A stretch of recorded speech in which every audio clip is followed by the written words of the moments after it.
Did you know that having a wide butterfly flare is useless unless you can do this? I'm going to show you.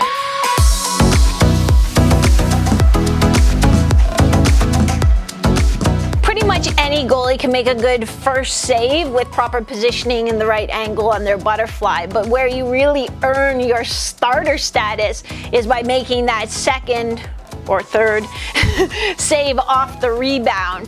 And so what you need to do that is dynamic butterfly mastery, and that's what I'm going to show you today. We already talked about how you can't, have your pad folding in behind you when you push across the crease in a half butterfly slide.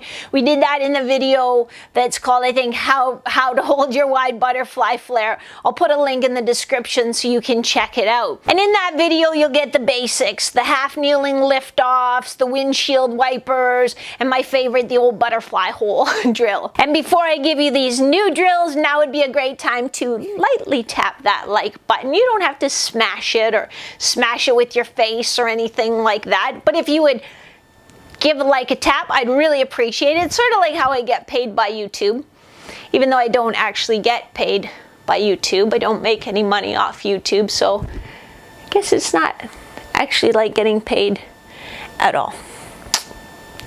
But it does help more goalies like you see my videos, and that's my mission, to help goalies anywhere in the world, even if they don't spend a penny on any of my programs, help them win more games with fewer injuries. So now let's get on to these 3 brand new exercises that are going to help with your dynamic butterfly mastery. So you make that first save, you can still move with the second save, have your pads exactly where you need them to go on and be the hero of the game. So I've just put on my goalie knee pads and a pair of hockey socks. Today I am playing for the Maple Leafs de Toronto.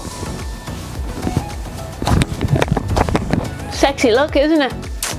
I know. I'm also going to wear my goalie booties. You could just wear socks on your feet, like you don't even have to wear your shoes. With this one, you're going to come into your butterfly, keeping your knees in tight, getting as wide a butterfly as you can. Then you're going to try to keep that butterfly as you go into a bit of a groiner. So as you do the groiner, don't let your feet fold in behind you like that. Keep them out. Also resist the temptation to sit back in your hips. Now, I'm using my under $100 slide board.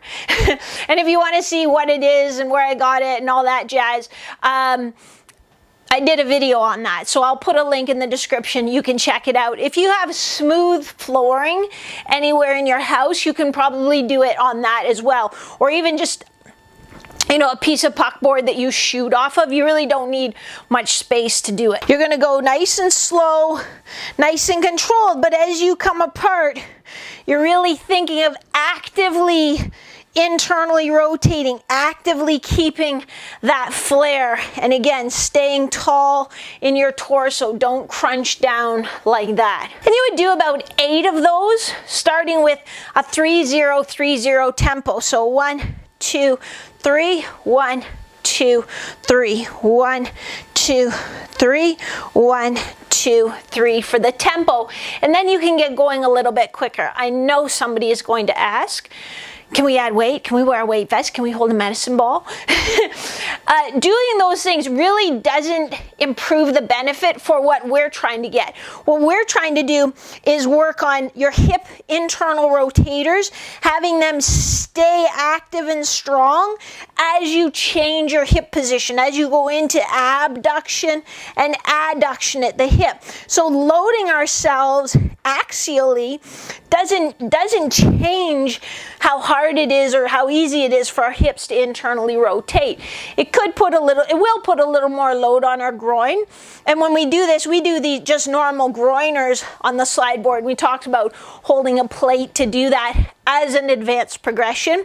But in this case, It doesn't get you any benefit at all. So you know we've done these eccentric, concentric groiners before with our one knee off the slide board and our one leg on the slide board. Well, we're gonna do a similar thing here, but we're gonna hold that flare as you come out, out, out, and as you come all the way back in. Holding that flare as you come all the way out and back in. Same thing, about a 3-0-3-0 tempo.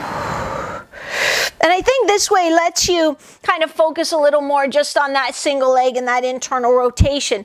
Be careful though, because without realizing it, you might want to turn your pelvis as you go down. So make sure your pelvis stays pointing straight ahead. And the third one in this sequence is they're subtly different, so bear with me here. But the third one is a half butterfly reach. So I'm gonna be just in my half butterfly. So I'm not worried about flaring this foot out. I'm just holding this in neutral. This side is flared out. And then I'm gonna do a half groiner out to the side, trying to keep it there. So almost as if I'm in my butterfly or on my knees anyway, and I have to, you know, try to do a quick reflex butterfly or even a butterfly reach out to the side to make you know, a bit of a desperation save.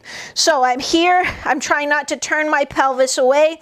I'm in my wide butterfly here, natural position here, and then I'm kicking out this way and then using my adductor to pull me back up. Keeping that wide, not sitting back in my hips, staying tall in my torso, but trying to keep that flare. The reps are about the same for all of them. The starting tempo is about the same for all of them. 8 reps on each side, 3-0-3-0 tempo to start with, and then you can gradually get a little bit quicker with it as you get more proficient. When you do these new drills, you should feel like the muscles of your hip are working, but you shouldn't feel pain, you shouldn't feel pinching, you shouldn't feel a block. It shouldn't be uncomfortable for you. So if you're feeling any of those things, don't just try to push through it. Try reducing your range of motion. So if you're fine to go here, but if you get out there, oh, then that hurts. Well, then just stay in this range and see how that feels, and if over time you can get a little bit more range. If you just can't because it's uncomfortable, that's a signal, kind of like in the last video we did. If you didn't see the last video, it's like, how do I know if that's discomfort is impingement? You know, it's not that bad. Go check out that video and follow the steps from that. It's probably time to follow the steps from that. Yes, you need a smooth surface.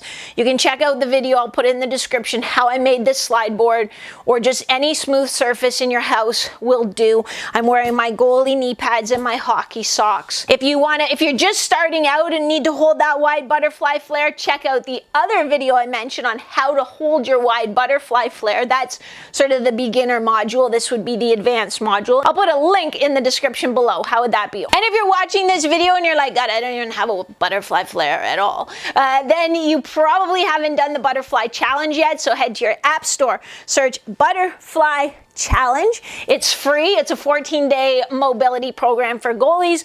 Most goalies get like 2 to 4 inches wider butterfly flare in the 2 weeks. It's crazy. If you've already done that and you're hungry for more, then check out www.strategicmobilityforgoalies.com. It's sort of the pro version of my mobility programs. And make sure you catch the next video in this series where I'm going to give you what's going to be the next buzzword in off-ice and on-ice goalie training. So you're going to have to move over, like active hands, you go move over there, and puck tracking, you go take a seat. There's a seat over there, you sit down, because I'm going to have the newest buzzword for you. I'm going to show you what it is and how you can use it in both your off-ice and your on-ice training. Do you want a hint? It's neutral pelvis. I'll see you in the next video.